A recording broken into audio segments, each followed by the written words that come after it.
ఎర్ర జెండా నీడన నా అనుభవాలు ఈ టైటిల్తో ఏవి వర్మ గారు ఒక మంచి పుస్తకాన్ని రాశారు. నిన్న కూడా విజయవాడలో దాని ఆవిష్కరణ రాఘవల్ గారు చేశారు. అనేక మంది పెద్దలు వేదిక మీద ఉన్నారు, కుటుంబ సభ్యులు ఉన్నారు, వేదిక ముందు కూడా అనేక మంది పెద్దలు ఉన్నారు. అందరికీ హృదయపూర్వక నమస్కారం. ఈ పుస్తకాన్ని ఇలా క్లుప్తంగా చూశాను. నేను మొత్తం ఏమి చదివే టైము నాకు లేదు. మొదటి 40 పేజీలు కూడా వర్మ గారు గురించి, ఈ పుస్తకం గురించి రాఘవల్ గారు, శ్రీనివాసరావు, మధు వీళ్ళందరూ రాసి ఉన్నాయి. అలాగే దాదాపు ఒక 120 పేజీలు వర్మ గారితో అనుబంధం ఉన్నటువంటి వాళ్ళు అనేక మంది వ్యాసాలు 120 పేజీలు ఉన్నాయి. వర్మ గారు రాసిన సుమారు 100 పేజీలు ఈ పుస్తకంలో ఉన్నట్టుగా తెలుసు. నేను 2-3 విషయాలు ప్రస్తావించదలుచుకున్నాను. మొదటిది, వర్మ గారు ఒక వ్యక్తి కాదు. వర్మ గారు జీవితం కమ్యూనిస్టు ఉద్యమంతో ముడిపడు. తాను నమ్మిన మార్క్సిస్టు సిద్ధాంతంతో ముడిపడు. ఆ చరిత్రని మనకి ప్రజెంట్ చేశాడు. ఆయన జీవితం ఒక చరిత్ర. చరిత్ర అంటే ఏమిటో మనకు తెలుసు. సాధారణంగా చరిత్ర జరిగిపోయిన సంఘటనలని మనం చెప్తా ఉంటాం. అది కాదు చరిత్ర. ఈహెచ్ కార్ అని చెప్పేసి ఒక గొప్ప చరిత్రకారుడు ఒక పుస్తకం రాసి మనం చదవాలి. ఆ పుస్తకం EH car, CARR, what is history. ఇంతే ఉంటుంది ఆ పుస్తకం. మన అరచేయి అంత ఉంటుంది, జేబులో పడదు. చరిత్ర అంటే ఏమిటి అనే పుస్తకం రాసి అందులో చరిత్రను ఆయన విశ్లేషించారు. ఆయన ఏమన్నాడంటే, history is an unending dialogue between past and present. చరిత్ర అంటే గతానికి వర్తమానానికి మధ్య జరిగే అంతులేని సంభాషణ. మామూలు భాషలో మార్చి చెప్తే చరిత్ర అంటే గతాన్ని విశ్లేషించి వర్తమానానికి అన్వయించుకుని భవిష్యత్తును నిర్మించింది. ఎందుకు ఇది చెప్తున్నానంటే, వర్మగారి పుస్తకంలో ఉన్న అనేక విషయాలు మనం చూస్తే, వాటిని అధ్యయనం చేస్తే, వాటిని వర్తమానానికి అన్వయించుకుని భవిష్యత్తులో మనం పనిచేయటానికి కూడా దోహదపడే అంశాలు అనేకమైన అందులో ఉన్నాయి. నాకు 3 అంశాలు అనిపించింది. మొదటిది, వర్మ గారు ఒక 50 ఏళ్ళు 60 ఏళ్ళు, ఇప్పుడు ఆయన దాదాపు 82 ఏళ్ళు ఆయన ఉన్నాయి, కమ్యూనిస్ట్ పార్టీ సభ్యుడిగా ఉన్నాడు. అంటే ఆయన మార్క్సిజాన్ని నమ్మాడు. ఒక మార్క్సిజాన్ని నమ్మిన వ్యక్తి ఎలా ఉంటాడు, ఎలా పనిచేస్తాడు అనే దానికి ఆయన ఒక ఉదాహరణ. ఎందుకంటే చరిత్రలో మనం చూసాం, కార్ల్ మార్క్స్ 1848లో కమ్యూనిస్ట్ మేనిఫెస్టో రాసి 1867లో దాస్ క్యాపిటల్ రాశారు. అంటే దాదాపు ఒక 200 ఏళ్ళు సుమారు అయిపోవస్తుంది. 200 ఏళ్ల తర్వాత కూడా మార్క్సిజం ప్రాసంగికత కలిగి ఉన్నదా, అంటే రిలవెన్స్ కలిగి ఉన్నదా చర్చ జరుగుతున్న క్రమంలో ఈ రోజుకి మార్క్సిజం ఈజ్ స్టిల్ రిలవెంట్ అని ప్రపంచం అంతా భావిస్తాం. సోవియట్ యూనియన్ కొలాప్స్ అయింది, ఇంకోటి జరిగి ఉండొచ్చు. కానీ మార్క్సిజం అనేది ఈరోజు ఈ ప్రపంచానికి అవసరం. పెట్టుబడిదారీ సమాజం ఉన్నంతకాలం మార్క్సిజం ఉంటానే ఉంటుంది, ఆ దోపిడీ ఉన్నంతకాలం ఉంటానే ఉంటుంది. ఆ సిద్ధాంతాన్ని వర్మ గారు నమ్మాడు. కాబట్టి వర్మ గారు ఆ పుస్తకంలో నాకు అర్థమైంది ఏంటంటే, ఆయన ఒక ఉద్యోగం చేశాడు పోస్టల్ డిపార్ట్మెంట్. లక్షలాది మంది ఉద్యోగాలు చేస్తున్నారు, మనం కూడా చేస్తాం. సాధారణంగా ఉద్యోగం ఏం చేస్తాడు, తన ఉద్యోగ ధర్మాన్ని నిర్వర్తించి ఇంటికి వచ్చి కుటుంబంతో గడిపి ఆ 2 పనులు చాలామంది, కోట్ల మంది చేస్తున్నారు. కానీ వర్మ గారు వేసింది ఏంటి, ఉద్యోగం చేశాడు, కుటుంబాన్ని సాకాడు, దాంతోపాటు ఉద్యోగం చేస్తుండగానే అనేక పనులు చేశాడు. ఆయన ఎందుకు చేశాడు, ఆయన కమ్యూనిస్ట్ పార్టీలో ఉన్నాడు కాబట్టి, మార్క్సిజాన్ని నమ్మాడు కాబట్టి. పోస్టల్ ఉద్యోగం చేస్తేనే పోస్టల్ సంఘ నిర్మాణంలో ఆయన పాల్గొన్నాడు. అది 2-3 టాపిక్స్లో ఆయన రాశాడు. దాంతోపాటు వ్యవసాయ కార్మిక సంఘం ఉద్యమంలో పాల్గొన్నాడు, మత్స్యకారుల ఉద్యమంలో పాల్గొన్నాడు. అంటే తన ముందు ఏ ఉద్యమాలు అయితే ముందుకు వస్తున్నాయో వాటి అన్నింటిలో కూడా పాల్గొన్న విధానం చాలా టాపిక్స్లో ఆయన రాయటం జరిగింది. అందరం పాల్గొనట్లేదుగా, లక్షలాది మంది ఉద్యోగాలు చేస్తున్నారు, వాళ్ళు అందరూ పాల్గొనట్లేదు కదా. కానీ వర్మ గారు ఎందుకు పాల్గొన్నాడు? అది మనం అర్థం చేసుకోవాల్సినటువంటి అంశం. అలాగే రిటైర్ అయ్యాడు, ఉద్యోగం మానేశాడు, రిటైర్ అయ్యాడు. రిటైర్ అయిన వాళ్ళు ఏం చేస్తారు? ఇప్పుడు మనకు వేల మంది తెలుసు, లక్షల మంది తెలుసు. బృందావన్ గార్డెన్స్లో ఇప్పుడు ఈ టైంలో మీరు వెళ్తే ఒక వెంకటేశ్వర స్వామి గుడి అని, ఆ గుళ్ళో రిటైర్ అయిన వాళ్ళు సాయంత్రం 7 అయ్యేసరికి ఒక 500-600 మంది వచ్చి కూర్చుంటారు. అక్కడ ఏదో ఒక కార్యక్రమం జరుగుతాం. నేనే దాన్ని తక్కువ అంచనా ఇట్లు, వాళ్ళ పాపం ఏదో ఒకటి కాలక్షేపం. 8:30 అయ్యేసరికి అక్కడ ఎవరు కూడా ఉండరు. వాళ్ళందరూ దాదాపు ఏదో పని చేసి రిటైర్ అయిన వాళ్ళు, ఉద్యోగస్తులుగా చేసి రిటైర్ అయిన వాళ్ళు, చాలామంది రిటైర్ అయిన వాళ్ళు మనకు తెలుసు, చాలామంది నాకు కూడా పరిచయం. వాళ్ళందరికీ అయిపోయింది మన జీవితం, పనిచేసాం, 30 ఏళ్ళు లెక్చరర్గా పనిచేసా, 20 ఏళ్ళు 30 ఏళ్ళు టీచర్గా పనిచేసా అంటే ఈ భూమి మీదకి ఎందుకు వచ్చామో ఆ పని పూర్తి అయిందని భావిస్తున్నా. అంతేనా లైఫ్? కానీ వర్మ గారు అలా భావించలేదు. ఆయన రిటైర్ అయిన తర్వాత తిరుపతి వెళ్ళాడు, ఇంకో చోటుకి వెళ్ళాడు, విజయవాడ వచ్చాడు, ప్రజాశక్తిలో పనిచేశాడు, ప్రజాశక్తి సర్క్యులేషన్ పెంచడానికి ప్రయత్నం చేశాడు, ఇంకా అనేక కార్యక్రమాలు చేసి ఎందుకు చేయగలిగాడు? ఆ పుస్తకంలో ఆయన విజయవాడ ప్రాంతంలో ప్రజాశక్తిలో ఎలా పనిచేశాడు, తిరుపతిలో ఎలా పనిచేశాడు, తిరుపతిలో ఆఫీస్ కార్యదర్శిగా ఎలా పనిచేశాడు, ఈ వివరాలన్నీ ఆయన క్లుప్తంగా చెప్పారు. కాబట్టి వీటి వెనకాల ఈ పని రిటైర్ అయిన తర్వాత కూడా పనిచేయడంలో ఉన్న మోటివేటింగ్ ఫోర్స్ ఏంటి, ఆయనకి ప్రేరణ ఇచ్చిన అంశం ఏంటి, మనందరం కూడా అర్థం చేసుకోవాల్సినటువంటి అంశం. అందుకని ఆయన కమ్యూనిస్ట్ పార్టీ నమ్మాడు, కమ్యూనిస్ట్ పార్టీలో పనిచేశాడు, ఆ సిద్ధాంతాన్ని నమ్మాడు, మార్క్సిజాన్ని నమ్మాడు. కాబట్టి ఈ రకమైనటువంటి వర్క్ అంతా ఆయన చేయగలిగాడు అనేది నేను భావిస్తున్నటువంటి అంశం. కాబట్టి మనం కూడా ఇక్కడ ఉన్న వాళ్ళం ఎవరైనా కానీ ఈ సిద్ధాంతం నమ్మినటువంటి వాళ్ళని ఎవరైనా సరే మన జీవితాంతం ఆయన నమ్మాడు కాబట్టి, ఆయన జీవితాంతం ఆ మార్క్సిజాన్ని నమ్మాడు కాబట్టి ఆయన పార్టీలో కొనసాగలిగాడు, పనిచేయగలిగాడు. సో ఆయన ఆదర్శంగా తీసుకుని మనందరం కూడా కృషి చేయాలి. ఇలాంటి పుస్తకాలు అలాంటి ఇన్స్పిరేషన్, అలాంటి స్ఫూర్తిని ఇవ్వడానికి దోహదపడతాయి అని చెప్పేసి భావిస్తూ, మరి ఈ ఏజ్లో ఇంత మంచి పుస్తకాన్ని రూపొందించినందుకు, పుస్తకం తేలిగ్గా ఉంది, అట్ట బాగుంది. ఎవరు ఫోటో వేసింది? ఎవరు ఇది? ఆ డిజైన్ చాలా బాగా వర్మ గారు ప్రజాశక్తి పత్రిక, తనకి ఇష్టమైన ప్రజాశక్తి పత్రిక చదువుతూ ఈ ఫోటోని డిజైన్ చేశారు, బాగా చేశారు. నా అనుభవాలు అని వర్మ గారి పేరుతో ఆవిష్కరించుకున్నటువంటి ఈ సభకు అధ్యక్షత వహించినటువంటి మా జిల్లా సిపిఎం నాయకులు, మాది పల్నాడు జిల్లా అండి, నూతలపాటి కాళిదాస్ గారికి, అదేవిధంగా పుస్తకావిష్కరణకర్త శ్రీనివాసరావు గారికి, వేదికమైనటువంటి మా చిరకాల మిత్రుడు ఎమ్మెల్సీ లక్ష్మణరావు గారికి, వేదికమైనటువంటి మిగతా పెద్దలందరకు, అదేవిధంగా సిపిఎం సానుభూతి పనులకు, వర్మ గారి కుటుంబ సభ్యులకు పేరు పేరున ధన్యవాదాలు తెలియజేసుకుంటాను.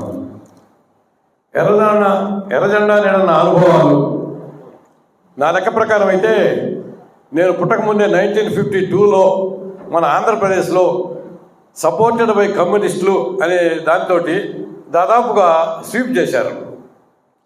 అప్పుడు అందరూ కమ్యూనిస్టులు ఉమ్మడిగానే ఉన్నారు. ఆ తర్వాత ఈ పరిస్థితులు ఎందుకు వచ్చినాయి అని చెప్పేసి ఎప్పటికప్పుడు వీక్షించుకుంటే మంచిది. ఇకపోతే ఎర్రజెండా నీడలో 90% ఎర్రజెండా నీడలో ఉన్నవాళ్ళే నా లెక్క ప్రకారం. ఎందుకంటే అప్పుడు పల్లెటూరులో విద్య చదువుకున్నవాడు చాలా తక్కువ. అప్పుడున్న కమ్యూనిస్ట్ నాయకులు వాళ్ళని ఆదర్శంగా తీసుకొని చదువు లేని వాళ్ళు కూడా ఎర్రజెండా నీడలో ఉన్నారు.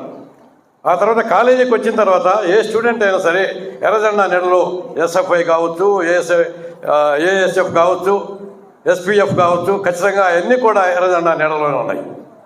ఆ తర్వాత ఈ పరిణామాల్లో ఎందుకు ఈ పరిస్థితులు వచ్చినాయి అని చెప్పేసి విశ్లేషణ ఎప్పటికప్పుడు చేసుకుంటూనే ఉన్నారు. అయితే అన్వయింపు చేసుకోలేని పరిస్థితి. కాబట్టి ఎర్రజెండా నీడలో 80% ప్రజలు మనకు తెలిసి ఆంధ్రప్రదేశ్లో ఉన్నారు. అదేవిధంగా మిగతా స్టేట్స్లో కూడా ఉండి ఉంటారు. ఇకపోతే వర్మ గారు ఈ పుస్తకం ద్వారా వర్మ గారు పార్టీకి, ఆ పార్టీ కేడర్కే స్ఫూర్తి అని అంటున్నారు. నా లెక్క ప్రకారం అయితే పార్టీకి, పార్టీ కేడర్కే కాదు, ఏ మనిషి అయినా సరే సావధానంగా ఆలోచిస్తే నిజము ధర్మానికి కట్టుబడి, ఇంతమంది జనాభా ఉన్నది కాబట్టి రూల్ పొజిషన్ ఉండాలి. నిజము ధర్మానికి కట్టుబడి రూల్ పొజిషన్ పాటిస్తే మనిషి కమ్యూనిస్ట్గా ఉండక్కర్లేదు. అవి పాటిస్తే అతన్ని కమ్యూనిస్ట్ అనొచ్చు. కమ్యూనిస్ట్ కార్యకర్తగా కాని మనిషి కూడా కమ్యూనిస్టు భావాలనే పాటిస్తూ ఉంటాడనేది నా ఖచ్చితమైన అభిప్రాయం, నా వ్యక్తిగత అభిప్రాయం అది. ఇకపోతే చరిత్ర, ప్రతిదానికి కూడా చరిత్ర చాలా అవసరం. ఆ చరిత్ర ఉంటే కానీ ఇప్పుడు వర్తమానం ఏమిటి, గతంలో ఏ విధమైన ఆశయాలు మన వాళ్ళు పాటించారు, ఆ పాటించిన వాళ్ళలో వర్మ గారు ఏ విధంగా ఉన్నాడు, ఆ భవిష్యత్తులో ఏ విధంగా ఉండాలి అనే దానికి ఇది ఉపయోగపడుతుంది. ఇకపోతే కమ్యూనిస్ట్ పార్టీ గురించి జనంలో ఏం చెప్పుకుంటారంటే ఇష్యూ బేస్డ్ పార్టీ. సమస్య రాగానే కమ్యూనిస్టుల దగ్గరికి, ఏ కమ్యూనిస్ట్ అయినా కావచ్చు, సిపిఎం కావచ్చు, సిపిఐ కావచ్చు, ఎంఎల్ కావచ్చు, మావోయిస్ట్ కావచ్చు, సమస్యలు పరిష్కారం చేయడానికే వాళ్ళు ఉపయోగపడతారు. ఎలక్షన్లో మాత్రం పనికిరారు. ఇకపోతే మనం చెబుతా ఉన్నారు, ఏది రాజకీయాలు ఇప్పుడు ఎవరున్నారు అందరికీ తెలుసు. వ్యాపారాలు చేసేవాళ్ళే. ఈ వ్యాపారం చేసేవాళ్ళు అంతే ఎవరు? రియల్ ఎస్టేట్ వ్యాపారం. రియల్ ఎస్టేట్ అంటే ఎవరు? ఎక్కడ కూడా డిగ్రీ లేని క్వాలిఫికేషన్ అది. దానికి అసలు తిరుగులేని వ్యవహారం అది. ఎవరికి వాళ్ళు ప్రక్షాళనగా మనస్ఫూర్తిగా ఆలోచిస్తే దానికి పరిష్కారం దొరకని సమస్య లేదు నా లెక్క ప్రకారం అయితే. ఎక్కడికక్కడికి నెట్టేసుకోవడం, పక్కకు పోవటం. మనమే ఏం చేస్తూ ఉంటాం, క్యాండిడేట్ ఉంటే అరే డబ్బులు ఖర్చు పెట్టలేడు కదరా అని అంటాం. ప్రశ్నించే ధోరణి ఎక్కడుంది? ప్రశ్నించే ధోరణి ఏ ప్రజలకు ఉంది? ఏ ఇష్యూ ఉంటే ఉంది? ఎట్లా ప్రశ్నించాలి? ప్రశ్నించే తత్వాన్ని మనం అలవర్చేటట్టు చేస్తామా? మనమంటే మన ఎవరిని ప్రత్యేకంగా ఏ పార్టీని ఎవరిని విమర్శించే పరిస్థితి కాదు. నేను జనరల్గా మనిషి ఏ విధంగా ఉన్నాడు అనే దానికి నా కార్యక్రమం. ఈ సోషల్గా ఇప్పుడు వరం గారి కుటుంబాన్ని గురించి ఒకసారి కానీ మీరు ఆలోచిస్తే మతేతర మత ప్రసక్తి లేని లౌకిక రాజ్యం అని చెప్పేసి మనం చెప్పుకుంటూ ఉంటాం. వాళ్ళ కుటుంబంలో అది ఉందా లేదా చూడాలి. ఆ కుటుంబంలో మతంతో సంబంధం లేకుండా పెళ్ళిళ్ళు జరిగినాయి, కులంతో సంబంధం లేకుండా పెళ్ళిళ్ళు జరిగినాయి. నేను బతుకుతూ నేను ఎంతమందిని బతికిస్తున్నాను. ఇప్పుడు సొసైటీలో ఈ సమతుల్యం పాటించాలంటే ఏమిటి మనకున్న ఇబ్బంది? ఆర్థిక ఇబ్బందే నా లెక్క ప్రకారం. పల్లెటూళ్ళలో ఉన్నోళ్ళు టౌన్లోకి వస్తున్నారు. నా ఇంటి పక్కన ఎవరుండో నాకు తెలియకపోయినా అతని పరిస్థితులు మనం చూస్తూ ఉన్నాం. కాబట్టి ఆర్థిక సమతుల్యం పెరిగేటందుకు ప్రయత్నం చేస్తే కులాలు ఉన్నాయా? మన వాళ్ళు ఇప్పుడు అమెరికా పంపిస్తున్నాం. అమెరికా పంపిస్తే అమెరికాలో ఏ కులం చూసి పెళ్ళిళ్ళు చేసుకుంటున్నారు? ఇండియాలోనే ఎందుకు ఉండాలి, ఆంధ్రాలో ఎందుకు ఉండాలా? కాబట్టి ఆర్థిక సమతుల్యం పాటించి ఆర్థిక స్తోమత పెరిగితే వెళ్ళిపోవడానికి అవకాశం ఉన్నాయి. ఈ కులాలు మతాలు వెళ్ళిపోవడానికి అవకాశం ఉన్నాయి. ప్రకారం సొసైటీగా ఉపయోగపడుతుంది అనేది. దీన్ని ఒక పార్టీ ఓన్ చేసుకోవాల్సిన అవసరం లేదు. పార్టీ ఓన్ చేసుకొని మాది అనాల్సిన పల్లె. ఇది అందరికీ ఉపయోగపడుతుంది. ఇది అందరికీ ఉపయోగపడుతుంది. ఎట్లా ఆలోచించాల్సిన అవసరం ఎంతైనా ఉంది. ఇకపోతే ఇప్పుడు ఇష్యూలు అన్నాం. అసలు వచ్చిన గవర్నమెంట్ ఇష్యూ లేకుండా చేస్తుంది అని అనుకుంటాం. లేదు, ఇష్యూ లేకుండా లేదు. ఎప్పటికప్పుడు సమస్యలు సొసైటీలో ఉంటూనే ఉంటాయి. అయితే వాడు సాధ్యమైన మేరకు ఏదైతే ఐడెంటిఫై చేస్తారో దాన్ని గవర్నమెంట్ తకామని ఓట్లు వేసుకున్నామని చెప్పేసి వాడు సమస్యను పరిష్కారం చేస్తున్నామని చెప్పి పరిష్కారం చేస్తూ ఉన్నారు. పరిష్కారం చేసినప్పటికీ కూడా ఇప్పుడున్న సొసైటీలో ఎన్నో రకాల కులాలు, ఎన్నో రకాల మతాలు, ఎన్నో రకాల మనుషులు ఉన్నారు. కాబట్టి ఖచ్చితంగా ఇష్యూస్ ఉన్నాయి. ఆ ఇష్యూస్ మీద పోరాటానికి ఎవరు ప్రయత్నం చేస్తున్నారు? ఇప్పుడు అన్ని పార్టీల వాళ్ళు మేము ప్రయత్నం చేస్తున్నామని చెబుతున్నారు. అయితే వాళ్ళంతా చేసేది కరెక్ట్ కాదు. కమ్యూనిస్ట్ పార్టీలే చేస్తున్నాయి. ఎంతవరకు చేస్తున్నాయి? వ్యక్తిగత క్రమశిక్షణ చాలా అవసరం. ఆ వ్యక్తిగత క్రమశిక్షణ పోవడానికి గవర్నమెంటే మనం నాశనం చేస్తామని మందు వ్యక్తిగత క్రమశిక్షణని పెంచుద్దా తగ్గిద్దా? దానికోసం ఎంతమంది పోరాటం చేస్తున్నారు? స్త్రీలు తప్పితే మగవాళ్ళు ఎవరు పోరాటం చేసిన నా లెక్క ప్రకారం ఎరాడికేషన్ ఆఫ్ ది ఆ కార్యక్రమం. కాబట్టి వీటన్నిటిని దృష్టిలో పెట్టుకుంటే వర్మ గారి పుస్తకం, వర్మ గారు చేసిన పని మల్టీ టాలెంటెడ్ పర్సన్ అని అంటున్నాం చూసా. ఏ కోణంలో, ఏ యాంగిల్లో ఎవరు అయినా సరే అన్వయింప చేసుకోవడానికి అవకాశం ఉంది. పార్టీకి బ్రహ్మాండంగా ఉపయోగపడి దీన్ని పార్టీ ఓన్ చేసుకోవాల్సిన అవసరం ఎంతైనా ఉంది. ఓన్ చేసుకునే క్రమంలో సొసైటీలో ఉన్న మిగతా కొంతమందిని కూడా దీంట్లో లాక్కోవడానికి అవకాశం ఉంది. కాబట్టి ఈ అవకాశం ఇచ్చిన మీ అందరికి కూడా, అదేవిధంగా వర్మ గారి కుటుంబ సభ్యులకు పేరు పేరున ధన్యవాదాలు. అదేవిధంగా మురళి గారు, నాగరాజు గారు, ఈ సభకు ఇచ్చేసినటువంటి సోదరులారా, పెద్దలారా, కింద సత్యనారాయణ గారు కూడా ఉన్నారు. ఈ పుస్తకం నాకు 3వ తారీఖునే మురళి గారు ఇచ్చాడు. అందుకని చదవటానికి అవకాశం దొరికింది. ఇక్కడ ఎక్కువ మంది చదివి ఉంటారు. పుస్తకం ఇప్పుడు ఉంది కాబట్టి అది ముఖ్యంగా అందరూ చదవాల్సినటువంటి పుస్తకం. కింది స్థాయిలో ఉన్నటువంటి కార్యకర్తలకు చాలా ఉపయోగపడుద్ది ఆ పుస్తకం. ఒకటి. రెండోది, వాస్తవంగా వర్మ గారిని గురించి నాకు పెద్దగా తెలీదు. కళ్యాణి గారి ద్వారానే వర్మ గారు ఏంటి పరిస్థితి ఏంది, చందూరులో ఆయన ఉద్యమంలో పనిచేసినటువంటి అంశాలు అంతమట్టుకే తెలుసు. పొన్నారావు గారు అంతకుముందే ప్రజాశక్తిలో పనిచేస్తుంటారు కాబట్టి ఆయన ఇంకాస్త ఎక్కువ పరిచయం. కానీ ఈ పుస్తకాన్ని మనం పరిశీలిస్తే నేను ఇతర అంశాలు ఏం చెప్పను. ఒక 4-5 అంశాలు కింద ఉన్నటువంటి కార్యకర్తలకు ఎట్లా ఆ బుక్ ఉపయోగపడుద్ది అనేటువంటిది. తిరుపతి జిల్లాకి సంబంధించినటువంటి కార్యకర్తలు రాసినటువంటి చదవలేదు, కానీ మిగతా పుస్తకం మొత్తం నేను చదివాను. ఆయన పుస్తకం మొత్తం చదివిన తర్వాత చాలా ముక్కుసూటి మనిషి. బహుశా అందుకనే పెద్ద నాయకుడు కాలేకపోయాడేమని చెప్పేసి అనిపించింది. అంత ముక్కుసూటి మనిషి, ఎక్కడ దేనికి రాజీ పడే పరిస్థితి కాదు. మాతోడు మాట్లాడేటప్పుడు కూడా ఆయన మాట తీరు కానీ ఆయన అట్లే ఉంటాడు, చాలా సూటిగా మాట్లాడతాడు. ఎంత సమయస్ఫూర్తి అంటే ఆయన పోస్టల్ యూనియన్, మన యూనియన్ ప్రారంభం కాడి నుంచి, అంతకుముందు ఉమ్మడి పోస్టల్ యూనియన్ కాడి నుంచి ఆయన నాయకుడు. ఆ పోస్టల్ యూనియన్లో విభేదాలు వచ్చినప్పుడు చేతులు ఎత్తాల్సి వస్తే ఒక్కడే ఎత్తాడు. ఒక్కడే ఎత్తే ఆయన అభిప్రాయం ఒకటి అనుకున్నాడు, అభిప్రాయానికి అనుకూలంగా ఎత్తేసాడు చెయ్యి. వెంకటపతి గారు వాళ్ళందరూ చూసి బ్రహ్మాండంగా నీ అభిప్రాయం నువ్వు చెప్పావని చెప్పి తర్వాత మళ్ళీ వెంకటపతి గారు ఆయన్ని పిలిచి కూర్చోబెట్టి మాట్లాడి యూనియన్లో గట్టిగా పనిచేయాలని చెప్పాడు. 1964లో సైద్ధాంతిక విభేదాలు వచ్చినాయి, 68లో సైద్ధాంతిక విభేదాలు వచ్చినాయి. ఆ నేపథ్యంలోనే పోస్టల్ యూనియన్లో కూడా విభేదాలు వస్తే ఆ విభేదాలని చాలా సూటిగా స్పష్టంగా ఆయన అభిప్రాయాన్ని ఒక్కడైనా చెప్పగలిగాడు. మనం ఒక్కడమే చేతులు ఎత్తే ఏమవుద్దో, మనం ఎలిమినేట్ అవుతామని చెప్పేసి భయపడేవాళ్ళు. ఆయన అటు భయపడలా. అది ఒకటే కాదు, ఆయన పోస్టల్ యూనియన్కి సంబంధించి ఆందోళన చేసేటువంటి సందర్భంలో ఎల్పిజికి వ్యతిరేకంగా ఆందోళన చేస్తున్నారు. లిబరలైజేషన్, ప్రైవేటైజేషన్ ఇవన్నీ ఉన్నాయి కదా, వాటికి వ్యతిరేకంగా ఆందోళన చేస్తుంటే ఆఫీసర్ వచ్చి డైరెక్ట్గా దేవుడే వాటిని అమలు జరపమని చెప్పేసి అంటే మీరేందని చెప్పేసి అంటే ఆయన వెంటనే ఏం చెప్పాడు తెలుసా, దానికి వ్యతిరేకంగా పోరాడడం ముందు కూడా మాకు దేవుడే చెప్పాడని చెప్పాడు. డైరెక్ట్గా అదే మాట చెప్పాడు. అందరం చెప్పలేము. అంటే ఆయన ఏ రకంగా అయితే దేవుని గురించి చెప్పాడు, మాకు కూడా వాళ్ళే చెప్పారని, పోరాడమని కూడా వాళ్ళే చెప్పారని చెప్పాడు. ఇలాంటి అంశాలు ఆ పుస్తకంలో ఆయన రాసినటువంటి దాంట్లో చాలా అంశాలు ఉన్నాయి. ఇప్పుడు ఆయన గురించి మనం చెప్పాలంటే, పోస్టల్ యూనియన్లో కొంతమంది మనకు వ్యతిరేకంగా ఉండేవాళ్ళు, దొంగ మాటలు చెప్పేవాళ్ళు, అధికారులు అంటగాగేటువంటి బ్యాచ్ కొంతమంది ఉన్నారు. వాళ్ళు వచ్చేటప్పుడు వీళ్ళకి టీ తాగి ఎదురుగా వస్తుంటే ఆడు కాళ్ళు ఎగరేసాడు. కాళ్ళు ఎగరేసేందుకు వీళ్ళిద్దరు కోపం వచ్చింది. కోపం వచ్చి వాళ్ళని విపరీతంగా కొట్టి చొక్కా చింపుకొని వీళ్ళే పోయి కేసు పెట్టారు. వీళ్ళే పోయి కేసు పెట్టిన తర్వాత మళ్ళీ అతను పోతే నువ్వు వాళ్ళని కొట్టి, నువ్వు చొక్కా కూడా చిరిగిపోయింది, వాళ్ళకి దెబ్బలు కనపడుతున్నాయి, నువ్వు వాళ్ళని కొట్టి నువ్వు వస్తావని చెప్పేసి వాళ్ళ మీద అతను కేసు పెట్టి మందలించి పంపించారు. అంటే వాళ్ళని ఇల్ట్రీట్ చేయాలని కాదు, వాడికి బుద్ధి చెప్పాలని చెప్పేసి దాంతో ఆ రకమైనటువంటి పనులు, అనేక పనులు వాళ్ళు చేశారు. ఇక ప్రజాశక్తిలో చూసాం. ప్రజాశక్తిలో ప్రధానంగా కృష్ణా జిల్లాలో మన ప్రజాశక్తి పేపర్ వేయాలంటే చిన్న విషయం కాదు. మరీ ప్రధానంగా పట్టణాల్లో మన 500 పేపర్లు ఉంటాయి, టౌన్ అంతా వేయాల. గుంటూరు లాంటి చోట్ల కానీ, విజయవాడ లాంటి చోట్ల కానీ వేసేటప్పుడు ఈ పత్రిక సక్రమంగా వెళ్ళకపోతే దానికోసం ఆయన ముందు ఎందుకు రావట్లేదు, బస్సులో ఎందుకు వేయట్లేదు, జాగ్రత్తగా పరిశీలన చేయడం కోసం 3:30కి వెళ్ళేసి ఆ కట్ట వచ్చింది నాకు చూసి, ఆ కట్ట తీసుకొని పొయ్యి వేసే అతను జాగ్రత్తగా వేస్తున్నాడో లేదు చూసి, ఈయన కూడా వాళ్ళతోటి పోయి చూసి పరిశీలన చేసిన తర్వాత దానికి పరిష్కారం ఏందనేటువంటిది ప్రజాశక్తి యాజమాన్యంతో మాట్లాడి వాటిని పరిష్కారం చేసినటువంటి పరిస్థితి ఉంది.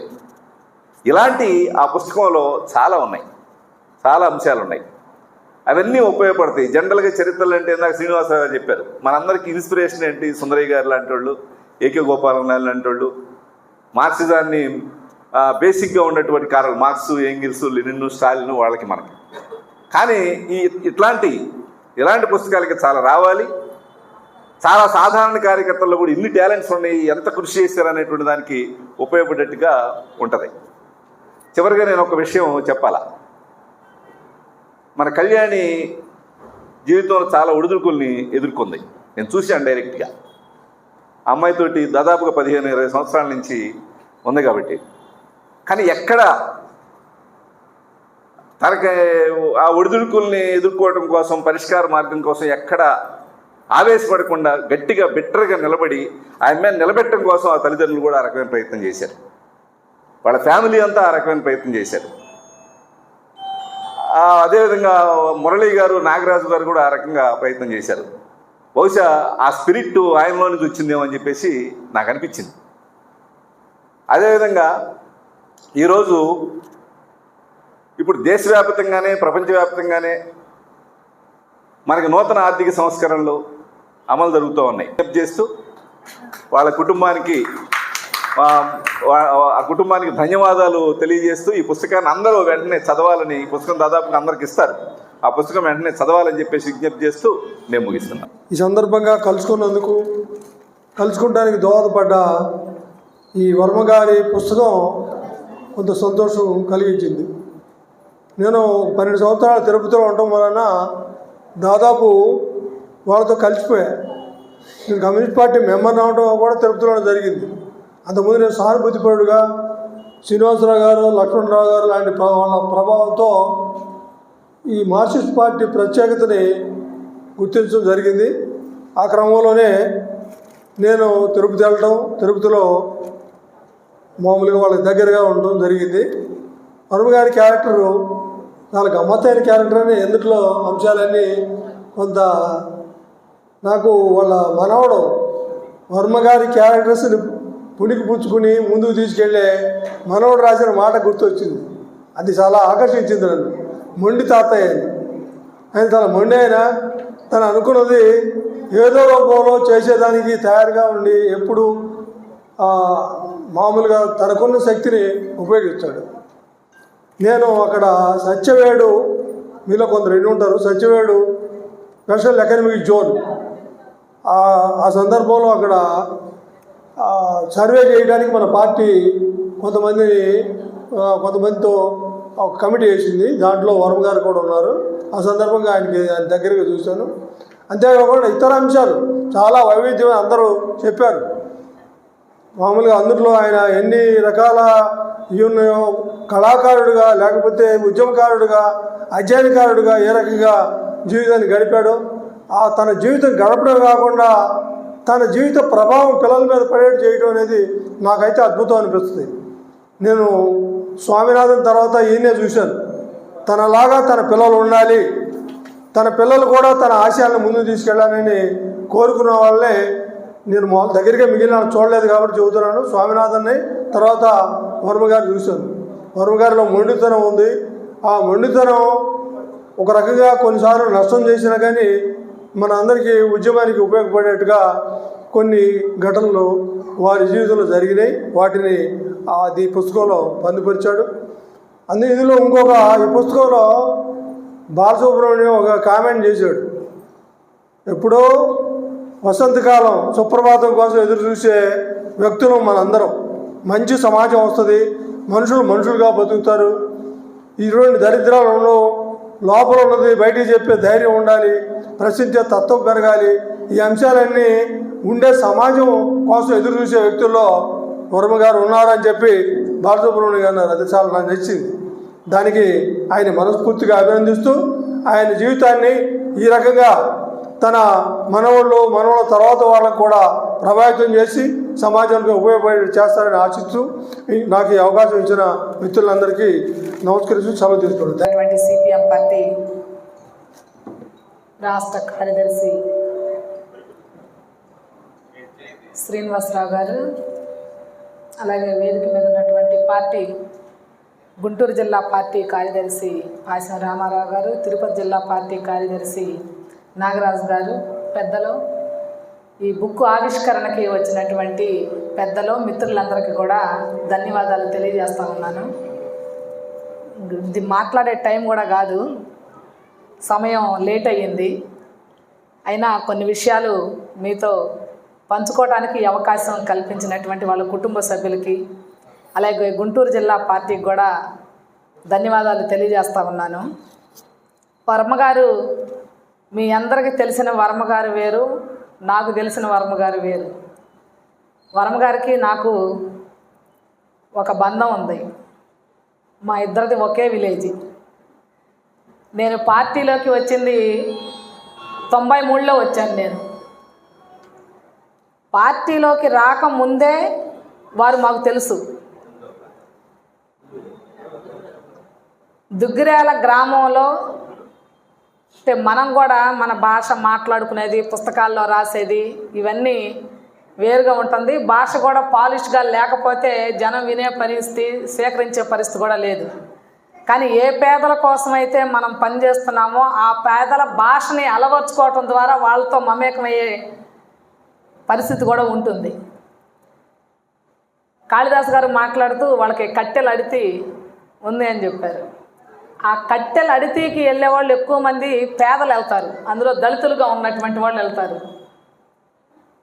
నేను చిన్నపిల్లగా ఉన్నప్పుడు నేను నివసించినటువంటి ప్రాంతంలో చుట్టుపక్కల ఉన్నటువంటి వాళ్ళందరూ కూడా కట్టెల పొయ్యితో వంట చేసుకునేవాళ్ళే. గ్యాసులు ఇతరత్ర వాటితో కాదు. అందరూ వ్యవసాయ కూలీలు లేదా ఫ్యాక్టరీలో, పశు ఫ్యాక్టరీలో కార్మికులుగా ఉన్నటువంటి వాళ్ళు.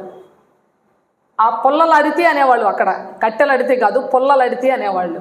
అంటే ఇళ్ళు ముందు పెళ్ళిళ్ళు చేసుకోవాలన్నా, ఎవరన్నా చనిపోతే అక్కడ పందిర్లు వేసేవాళ్ళు. ఇప్పుడు దాకా టెంటులు లేవు. అప్పుడు అవన్నీ ఏం వేసుకోవాలన్నా వాళ్ళ అడితికి వెళ్ళి ఆ సరివి బాదులు తెచ్చుకొని అక్కడ టెంట్లు, అది పందిర్లు వేసుకునేవాళ్ళు. వాళ్ళ పుల్లలడితి పేరేంటంటే కట్టెలడితే కాదు, రాజుగారి పుల్లలడితి. తెలియదు అసలు రాజుగారు ఎవరో కూడా నాకు తెలియదు. రాజుగారు పుల్లలడితి అనేటటువంటి ఒక పేరు. అక్కడికి వెళ్ళి అందరూ సరివి పుల్లలు తెచ్చుకొని వంట చేసుకునేటటువంటి పరిస్థితి ఉండేది. 94లో నేను పార్టీ సభ్యత్వం తీసుకున్న తర్వాత వర్మగారిది మా ఊరే అనేది తెలిసింది. మేము మా చుట్టుపక్కల ఉన్నటువంటి వాళ్ళందరూ అక్కడికి వెళ్ళి పుల్లలు తీసుకొచ్చుకునే వాళ్ళందరూ, కట్టెలు కొనుక్కొచ్చుకునే వాళ్ళందరిది కూడా ఆ పుల్లలడితికి చెందినటువంటి వ్యక్తే మా పార్టీలో ఉన్నాడనంటే నాకు అప్పుడు తెలియదు. చాలా గర్వంగా ఫీల్ అయ్యాను. ఇక్కడ కూడా సిపిఎం పార్టీ వాళ్ళు ఉండాలని. నాకు తెలియని వాళ్ళు చాలామంది ఉన్నారు, కానీ నేను అట్లా రోజు తెలిసిన వ్యక్తి ఉన్నారు అనే పద్ధతిలో అట్లా ఫీల్ అయినటువంటి పరిస్థితి. అయితే వర్మగారు ఎప్పుడు కనపడేవాళ్ళు కాదు, ఎక్కువ కనపడకుండా ఉండేవాళ్ళు.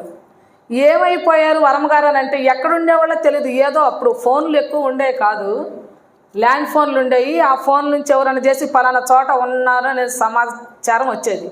ఉద్యోగ రీత్యా కూడా ఆయన వేరే వేరే గ్రామాలకు వెళ్ళేవాళ్ళు. వేరే విలేజ్లకు వెళ్ళినా కానీ పలానా చోట ఉన్నాడనే కబురే ఉండేది కాదు. నేను ఒక సందర్భంలో పార్టీ మీటింగ్ జరుగుతుంటే చెప్పాను, క్లారా జెట్కిన్ బుక్ చదివాను నేను. మరో అమ్మ, అది ఆమెను పట్టుకోవడం కోసం పెట్టుబడిదారులు ఈ క్లారా జెట్కిన్ ఎక్కడ ఉంటుంది, ఎట్లా పట్టుకోవాలనే పద్ధతిలో అడిగితే ఆమె ఒక విషయం చెప్పింది పెట్టుబడిదారులకి. నా ఇల్లు ఎక్కడని మీరు వెతికితే నేను దొరకను, నా చెప్పులు ఎవరింటి ముందు అయితే ఉంటాయో అదే నా ఇల్లు అనే పద్ధతిలో చెప్పింది ఆమె రాసిన బుక్లో ఉన్నది. అంటే ఆమె జనం దగ్గరికి ఎక్కడికి వెళ్ళాలంటే పోరాటాలు చేయడానికి అక్కడికి వెళ్ళి ఆ విలేజ్లోనే ఆ జనంతోనే ఉండేటటువంటి పని ఉండేది. ఈ వర్మగారికి కూడా అదే లక్షణాలు ఉన్నాయి. ఎక్కడికైనా వెళ్ళారనుకోండి, ఆయన చూసిన వెంటనే మొహం ఈయనెవరో తెలియదు అనిపించేలాగా ఉండడు, ఎందుకంటే నవ్వుతూనే ఉంటాడు.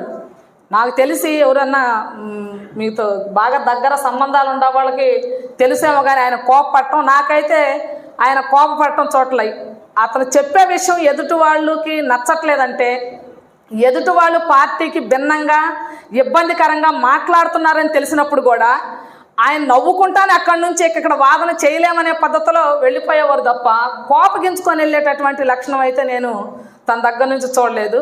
ఒక చిన్న విషయం చెప్పి మీకు ముగిస్తాను.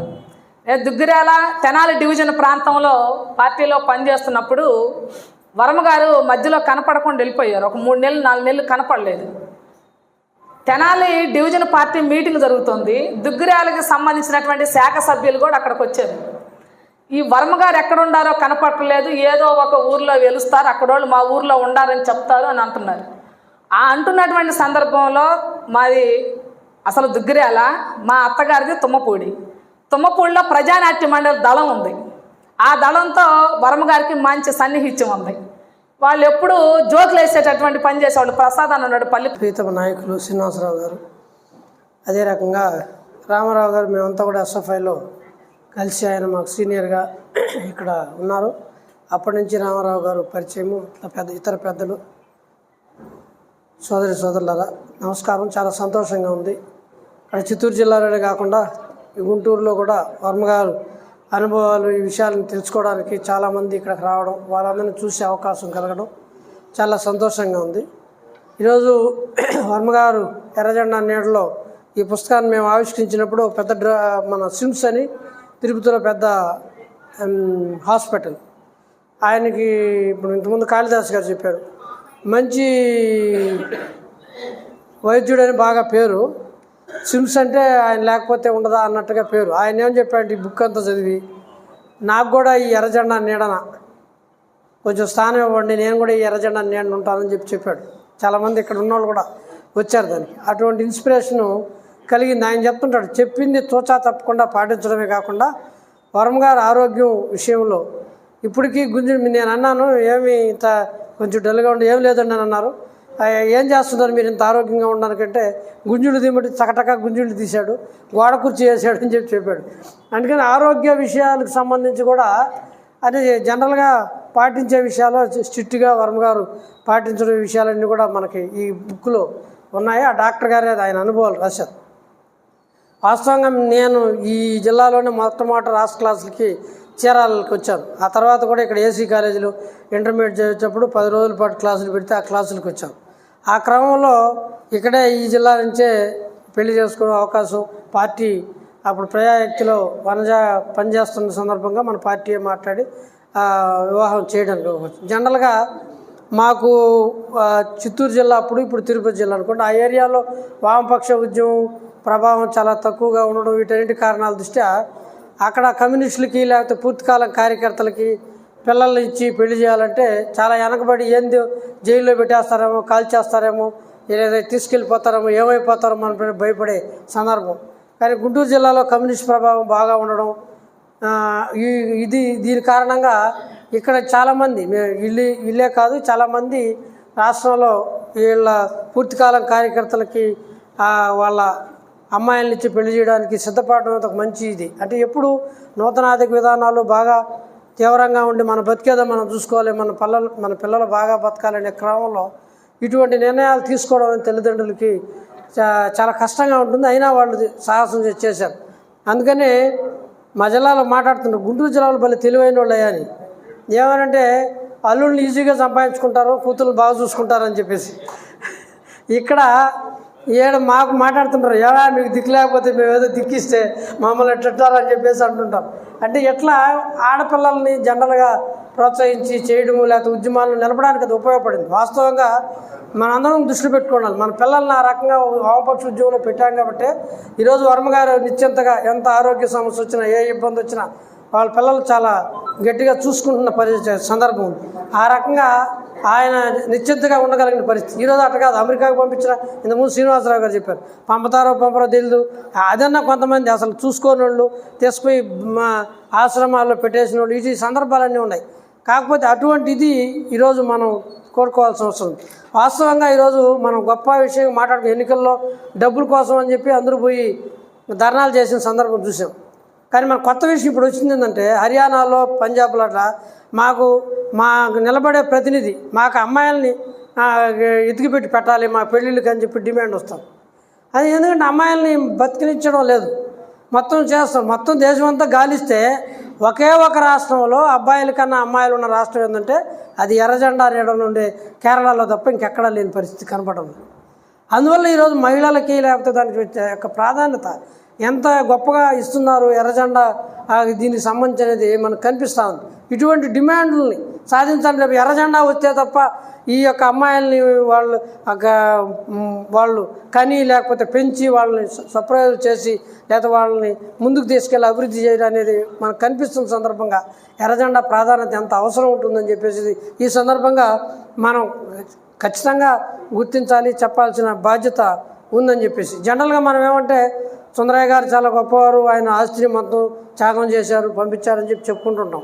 భగత్ సింగ్ ఆయన 21 ఏళ్ళ నూనె వయసాల్లో ఉరికమ్మ ఎక్కారు చచ్చి వాళ్ళంతా మంచోళ్ళే. కానీ వాళ్ళు ఎవరున్నా ఇళ్లల్లో ఉంటే మేలు, మన ఇంటి దాకా ఉండకూడదు, మన ఇంట్లో ఉంటే కష్టం కదా అనుకునే రోజులు ఉన్న సందర్భంగా ఈరోజు అటువంటి వాళ్ళు మా ఇంట్లో కూడా ఉండాలి, మా ఇంట్లోనే ఉండాలి అని కోరుకునేది ఎవరంటే అది ఎర్రజెండా తప్ప ఇంకొకరు కాదు అని మనకి ఇప్పుడు స్పష్టంగా తెలుస్తూ ఉంది.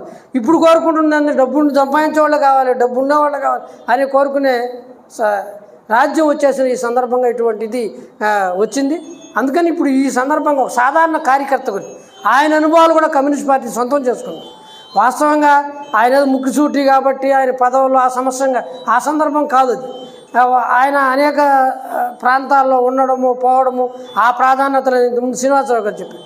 ఆయన ముక్కుసూటిగా ఉన్నవాళ్ళు కమ్యూనిస్ట్ పార్టీలో ఉన్నదే ముక్కుసూటిగా ఉండేవాళ్ళు, ముక్కుసూటిగా లేకుండా రాజీ పడిపోయేవాళ్ళు కమ్యూనిస్ట్ పార్టీలో ఏమన్నా కూడా ఇవ్వలేరు. అది ఒక స్పష్టంగా మనం అర్థం చేసుకోవాలి. వాస్తవంగా ముక్కుసూటిగా ఉండాలి, లేకపోతే సమస్య సానుకూలంగా అర్థం చేసుకొని ముందుకెళ్ళాలని తప్ప అనేక సందర్భాల్లో అవకాశము లేకపోతే వీటన్నిటి తెచ్చే పదవులు తప్ప లేకపోతే లేదు.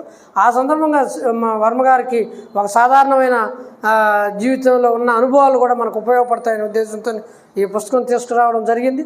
దీనికి చాలామంది ముఖ్యంగా వాళ్ళ అమ్మాయిలు కూడా శ్రీనివాసరావు గారు చెప్పారు, మేము ఈ యొక్క అనుభవాలని కమ్యూనిస్ట్ పార్టీకి ఉపయోగపడడానికి కొంత వాళ్ళు ఆ అమ్మాయి లాస్ట్ అమ్మాయి టీచరు, ఈమె ప్రజాశక్తి ఇన్ఛార్జిగా ఉంది, ఆమె కూడా లాయర్గా చదివి కష్టాలు వచ్చినప్పుడు బయటపడి వాటినన్నింటినీ కూడా ఎదుర్కోవాలని చెప్పేసి నిలబడుతున్న ఆ కార్యకర్తగా వీళ్ళందరూ కూడా పార్టీ సభ్యులుగా వీళ్ళందరూ ఉంటూ ఈ కార్యక్రమాన్ని ఒక మంచి బాధ్యతగా తీసుకొని చేశారు. అది స్ఫూర్తిగా ఉండాలి. కొంతమందికైనా కిందకి ఈ పుస్తకాన్ని తీసుకెళ్లడం ద్వారా ఇది ఎక్కువ మంది కార్యకర్తలకి లేకపోతే అదే రకంగా కొంతమంది అటు ఇటుగా ఆలోచిస్తున్న వాళ్ళకి ఇటు పోవాలని చెప్పేసి చెప్తున్న వాళ్ళకి ఉపయోగపడుతుందని చెప్పేసి, అదే కాకుండా ఈరోజు కొత్త ఫ్యాషన్ అయిపోయింది. కొంతమంది కమ్యూనిస్ట్ పార్టీలో కొన్ని విషయాలు తెలుసుకున్న తర్వాత ఆయనట్టు అయిపోయినాళ్ళే ఈయనట్టు అయిపోయినాళ్ళే ఇదేమైపోయింది అది అన్నీ మాట్లాడేస్తుంటాం. కానీ లాస్ట్ కమ్యూనిస్ట్ పార్టీ వర్మ గారు ఇప్పుడు కూడా వాస్తవంగా ఆయన చాలా విభేదాలు అయినప్పుడు ఓపెన్గా అంటే కమ్యూనిస్ట్ పార్టీని మనమే కమ్యూనిస్ట్ పార్టీ అనుకుంటామో మనమే మాట్లాడుతూ ఉంటాం. దీనివల్ల ఏంటంటే కమ్యూనిస్ట్ పార్టీ నష్టం తప్ప లాభమే. మనం ఏ రోజు ఇప్పుడు ఎందుకంటే మన స్థాయిలో అర్థమయ్యే విషయాలు లేకపోతే దానికి ఉన్న పరిధి ఇవన్నీ కూడా ఉంటాయి. మరి ఆ బెంగాల్లో ఏం జరిగిపోయింది అంటారు, ఏం జరిగిపోయింది మీకు తెలియదు నాకు తెలియదు అది చెప్పే. ఇప్పుడు సోషల్ మీడియాలో చెప్తున్నాం, మాకు టీటీడీకి బోర్డుకి 2 చైర్మన్లు చేశారు వాట్సాప్ గ్రూపుల్లో, అయిపోయింది తెచ్చేశారు మొత్తం తీసుకొచ్చేశారు. అట్లాంటి విషయాలన్నీ కూడా ఇప్పుడు వైరల్ అవుతున్న సందర్భంగా కానీ ఏ రోజు కమ్యూనిస్ట్ పార్టీ విషయాల్లో భేదాలు ఉంటే తెలుసుకొని ఓపికగా దాన్ని పోదామని చెప్పేసి కాకుండా దాన్ని తోలనాడము లేకపోతే ఏదో ఒక రూపం ఓపెన్గా మాట్లాడడం, నచ్చకపోతే నాయకుల గురించి ప్రతిఘటించడం, ఇట్లాంటి విషయాలేమి కమ్యూనిస్ట్ పార్టీకి ఉపయోగపడవు అనే విషయాలు కూడా వర్మ గారిని చూసి, ఎందుకంటే మేము దగ్గరగా చూసాం కాబట్టి చాలా సందర్భాలు ఆయనకైనా విభేదాలు ఉంటే ఆయన అవసరం కమ్యూనిస్ట్ పార్టీ అనుకుంటే కూడా పైకి అప్పీల్ చేసుకోవడం, పైకి చెప్పడం తప్ప బహిరంగంగా ఇటువంటి విషయాలు చేయకుండా ఉన్న ఇది కూడా మాకు ఉపయోగపడింది. ఈ విషయాలు కూడా మనం గమనించవచ్చు. అందుకని ఈ విషయాలన్నింటినీ కూడా ఎంతవరకు ఇది తేలిగ్గా పుస్తకం ఉంది, ఆయన జీవితం భారంగానే జరిగింది, ఆయన కూడా అనుభవాలు అవన్నీ కూడా కిందకి బాగానే ఉపయోగపడేదానికి ఉపయోగపడతాయని చెప్పేసి మీరందరూ కూడా ఈ పుస్తకాన్ని చదవాలని ఎంత మేరకు అవకాశం ఉంటే ఆ మేరకు అమలు చేసి కమ్యూనిస్ట్ పార్టీ అభివృద్ధికి ఉపయోగపడతారని ఆ రకంగా తిరుపతి జిల్లా పార్టీ నుంచి మీకు అందరికి కూడా ప్రత్యేకమైన ధన్యవాదాలు తెలియజేస్తూ సెలవు తీసుకుంటాం.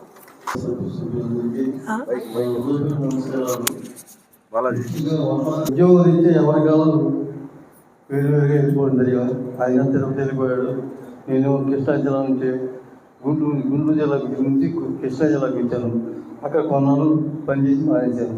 అక్కడ చేసినా ఇక్కడ చేసినా ఎక్కడ చేసినా కానీ నేను పార్టీని నమ్ముకుని తప్ప ఎంతసేపు వరుణ్ గారితో ఎక్కువగా నా స్నేహం ఉండేది. ఆయనతో పాటు నాటకాలు ఆడాము, పాటలు పాడాము, అన్నీ చేసాము. అప్పటి నుంచి ఇప్పటికి మా స్నేహం వెళ్ళలేదు. ఇప్పటికీ అట్లనే ఉన్నాం. ఆయనతో పాటు మేము ఇప్పుడు కూడా ఆ బాటలో నడుస్తూ ఆ పార్టీలో నడుస్తూ జీవిస్తున్నాం. ఇప్పటికీ వర్మ గారు ఈ విధంగా చేస్తారు, వస్తారు, చూపిస్తారు అనుకోలేదు. ఇది చాలా ఆనందంగా ఉంది. రేపు మా భావితరానికి రాబోయే పిల్లలకి అందరికీ కూడా మా యొక్క ఈ సలహాలు, సూచనలు అందరికీ అందుబాటులో కలిగేలా చేస్తారని ఆశిస్తూ మీ అందరికీ అవసరం తీసుకుంటున్నాను. కామ్రేడ్స్ వేదికను అలంకరించిన పెద్దలందరికీ కూడా ధన్యవాదాలు తెలియజేస్తున్నాను. ఈ ఎర్రజెండా నీడలో నా అనుభవాలు అనే పుస్తకాన్ని మీరందరూ కూడా చదవాలి అని చెప్పి కోరుకుంటున్నాను. పుస్తకం చూస్తే నిజంగా చాలా తేలిగ్గా ఉంటుంది, కానీ ఇందులో ఉండే విషయాలు కూడా చాలా బాగున్నాయి. వాస్తవానికి పుస్తకాన్ని తీసుకురావాలని చెప్పి 2 నెలల క్రితము అనుకున్నాం, అంతే, ఎక్కువ రోజులు కూడా లేవు, 2 నెలలు అనుకున్నాము. ఏదేమైనా దీనికి సంబంధించి బ్యాక్ సపోర్ట్ అంతా కూడా మరిది అని నేను చెప్పను, కందారపు మురళి గారు, మా చెల్లెలు భర్త కందారపు మురళి గారు ఫస్ట్ అనుకున్నారు. మా ఫ్యామిలీ అందరం కూడా మాట్లాడుకుని పార్టీ అనుమతి కూడా తీసుకున్నాము. ఈ నేపథ్యంలో దాదాపు ఈ పుస్తకం తీసుకురావాలని చెప్పి మా నాన్నగారికి పరిచయస్తులు అందరినీ కూడా అడిగిన వెంటనే కరెక్ట్ 10 రోజుల్లోనే ప్రతి ఒక్కళ్ళు కూడా 100 మందిని అడిగాం, దాదాపు 60-65 మంది వెంటనే అడిగిన వెంటనే కూడా పంపించారు. వాళ్ళందరికీ కూడా ధన్యవాదాలు తెలియజేస్తున్నాను. ప్రతి ఒక్కళ్ళు కూడా రాసిన తీరు ఎక్కడో కూడా మేము అక్షర దోషాలు చిన్న చిన్నవి మార్చాల్సి వచ్చింది తప్పితే వాళ్ళకున్న అనుభవాలని పంచుకున్నారు, అంటే వాస్తవాలను పంచుకున్నారు. కాబట్టి ఇందులో మేము ఎంత కష్టపడాల్సిన అవసరం కూడా ఏమీ లేకుండా పోయింది. చాలా బాగా, అంటే ఈ బుక్ తేవడంలో మా ఫ్యామిలీ మొత్తం కూడా, మా చెల్లి కావచ్చు, అక్క, నేను, మురళి గారు, నాగరాజు గారు, మేమంతా కూడా దాదాపుగా 1 నెల రోజులు గట్టి ప్రయత్నం చేసి ఈ పుస్తకాన్ని తీసుకురావడానికి కృషి చేశాము. మీకు అందరికీ బుక్ తీసుకురావడం వల్ల ఏమనుకున్నామంటే, సామాన్య కార్యకర్తగానే నాన్నగారు చెప్పుకున్నారు, కానీ సామాన్య కార్యకర్త అనుభవాలు నాయకులకి ఉపయోగపడతాయి, సామాన్యులకి ఉపయోగపడతాయి అనేది నాకు అనిపించింది ఈ పుస్తకం ద్వారా. కాబట్టి అనుభవాలు ఎవరి దగ్గరైనా నేర్చుకోవచ్చు. కాబట్టి ఈ పుస్తకం తీసుకొచ్చి మన పార్టీకి ఉపయోగపడే విధంగా చేద్దామని చెప్పి అనుకున్నాం. మీరందరూ కూడా ఈ పుస్తకాన్ని చదవాలని చెప్పి కోరుకుంటున్నాం. కాబట్టి ధన్యవాదాలు. సభాధ్యక్షులు కాళిదాస్ గారికి, అలాగే పార్టీ నాయకులకి, వేదిక మీద ఉన్న పెద్దలకి అందరికీ కూడా నమస్కారములు. ఎర్రజెండా నీడన నా అనుభవాలు అన్న ఈ పుస్తకము ఒక సామాన్య కార్యకర్తకి పార్టీ ఇచ్చిన గౌరవంగా నేను భావిస్తున్నాను.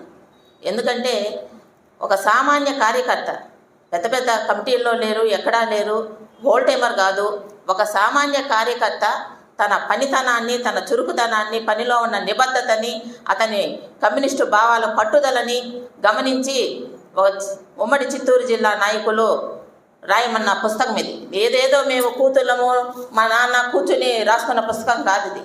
మాకు ఆలోచన కూడా లేదు. తిరుపతి జిల్లా నాయకులు, ఆ పార్టీ జిల్లా కమిటీ కూర్చుని చర్చించి, ఇంత పెద్ద అయినా మన జిల్లాలో ఇన్ని పనులు చేశారు, ఇన్ని కార్యక్రమాలు చేశారు, ఒక పట్టుదలతో, నిబద్ధతతో మా రోజున ఉన్న ఉమ్మడి చిత్తూరు జిల్లాలో 66 మండలాలు ఉంటే 18 మండలాల్లోనే పట్టణ మన పార్టీ శాఖ ఉంది. అట్లాంటి శాఖని 66 మండలాలకి తీసుకెళ్ళాలి వర్మగారు అంటే, ఒక్కరోజు మాత్రమే ఇంట్లో ఉండి మిగతా 6 రోజులు గ్రామాల్లో తిరిగి వాళ్ళ సమస్యల్ని అన్నీ పట్టించుకొని ఆర్డీఓ ఆఫీస్ దగ్గర ధర్నాలు, తహసీల్దార్ ఆఫీస్ దగ్గర ధర్నాలు, ఎక్కడ ధర్నాలంటే ఎక్కడ ఇవ్వాలంటే అక్కడ కాగితాలు ఇచ్చి వాళ్ళ సమస్యలను పరిష్కరించి, అప్పుడే ఎవరైతే మన పేదవాళ్ళకి వాళ్ళు మేము కష్టాల్లో ఉన్నామో అన్న వాళ్ళ కష్టాలు తీరిస్తేనే ఆ ప్రజలు మన దగ్గరకు వస్తారు అని నమ్మి ప్రజల్లో ఉండి ప్రజల యొక్క కష్టాలని తెలుసుకొని ఆ కష్టాలని పరిష్కరించి 66 మండలాల్లో పార్టీ శాఖల్ని ఒక 2-3 సంవత్సరాల్లోనే నిర్మించిన వ్యక్తి కామ్రేడ్ ఏవి వర్మ గారు.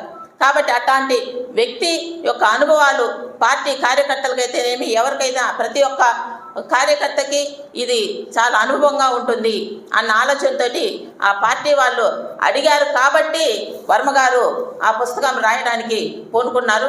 దానికి ఆయన కూతుర్లుగా మేము కూడా సపోర్ట్ ఇచ్చాము. కాబట్టి ఈ పుస్తకము రాయడం వల్ల ఆయనకు వచ్చిన ఒక పార్టీ ఆయనకి ఇచ్చిన గౌరవంగా నేను భావిస్తున్నాను. ఆయనకి 3 కూతుళ్ళు. ఆ 3 కూతుళ్ళని ఏ రోజు కూడా ఆయన బాధపడలేదు. మా అమ్మ నాన్న ఇద్దరు కూడా కూతుళ్ళని ఏ రోజు కూడా బాధపడింది లేదు. మా ముగ్గురికి మధ్యగా చదువులు చెప్పించారు. ఉద్యోగాలు వచ్చే వరకు ఎవరు ఎంతవరకు చదువుకుంటామంటే అంతవరకు చదివించినారు. ఎవరికి ఏ అవసరం ఉంటే అప్పటికి ఆ అవసరానికి అనుగుణంగా వాళ్ళ దగ్గర ఉండి వాళ్ళ అవసరాలు తీరుస్తూ వచ్చారు. ఆ క్రమంలోనే గుంటూరు జిల్లాలో అయిన తర్వాత మా అక్కకి బిడ్డ పుట్టినప్పుడు ఆ బిడ్డని చూసే వాళ్ళు ప్రజాశక్తిలో చేస్తుంది మా అక్క. బిడ్డని చూసేదానికి చాలా ఇబ్బందులు పడుతున్న క్రమంలో అమ్మ మీరు వచ్చి నా దగ్గరుండి నా బిడ్డని చూసుకోండి అని అడిగినప్పుడు మా అమ్మ నాన్న గుంటూరు జిల్లా నుంచి చిత్తూరు జిల్లాకి రావడం జరిగింది. ఆ క్రమంలో అక్కడ పార్టీ పనులు ఆ పార్టీ కార్యక్రమాలు చేయడము జరిగింది. ఆ విధంగా మా అక్క అవసరం కోసం తిరుపతి జిల్లాకి వచ్చి ఆ తిరుపతి జిల్లా పార్టీతో మమేకమై అనేక కార్యక్రమాలు చేశారు. ఆ కార్యక్రమాలు ఆ పోరాటాల ఫలితంగానే ఆ పార్టీ గుర్తించి ఈరోజు ఈ బుక్ రావడానికి నాందిగా అయింది. ఆ తర్వాత ఎన్ని కార్యక్రమాలు అతను ఎంత నిబద్ధతతో పనిచేశాడో, పోస్టల్ యూనియన్లో ఎట్లా చేసినాడు, పార్టీ కార్యక్రమాలు ఎన్ని చేసినాడు అన్నీ పుస్తకంలో ఉన్నాయి. దాని గురించి నేను ప్రస్తావించడం లేదు. ఆ తర్వాత కొన్నాటికి ఆయనకి 67-68 సంవత్సరాలప్పుడు ఆయన పెద్ద బిడ్డ కళ్యాణికి కుటుంబంలో సమస్య వచ్చింది. సమస్య వచ్చినప్పుడు తను తిరుపతికి వచ్చింది. తిరుపతికి వచ్చినప్పుడు ఆయనే ఆ వయసులో ఏమంటారు, తల్లిదండ్రులు పిల్లల దగ్గరుండి ఏదో సేద తీరాల అనుకున్న వయసు అయింది.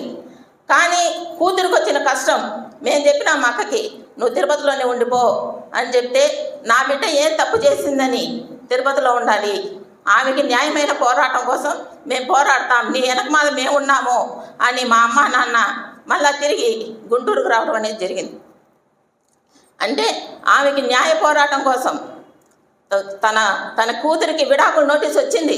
ఆయనకి వయసు 67-68 సంవత్సరాలప్పుడు విడాకుల నోటీస్ వస్తే ఏ మాత్రం కూడా కుంగిపోలా మనిషి.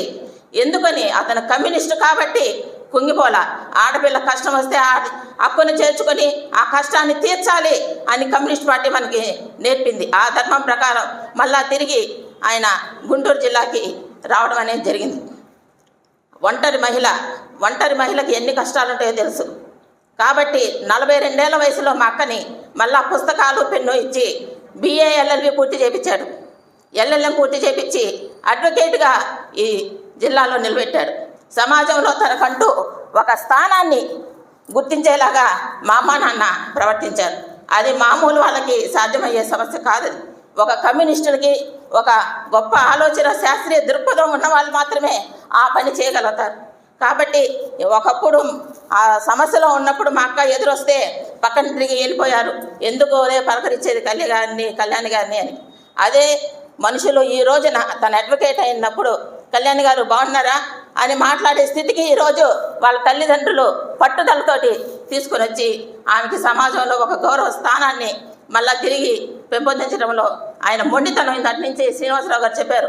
మొండితనం అని ఆయన మొండితనమే మాకు శ్రీరామరక్షగా ఉండి ఆయనకి శ్రీరామరక్ష నేను అనకూడదు, ఊరికే వచ్చేసింది ఆ ఫ్లోలో మాకు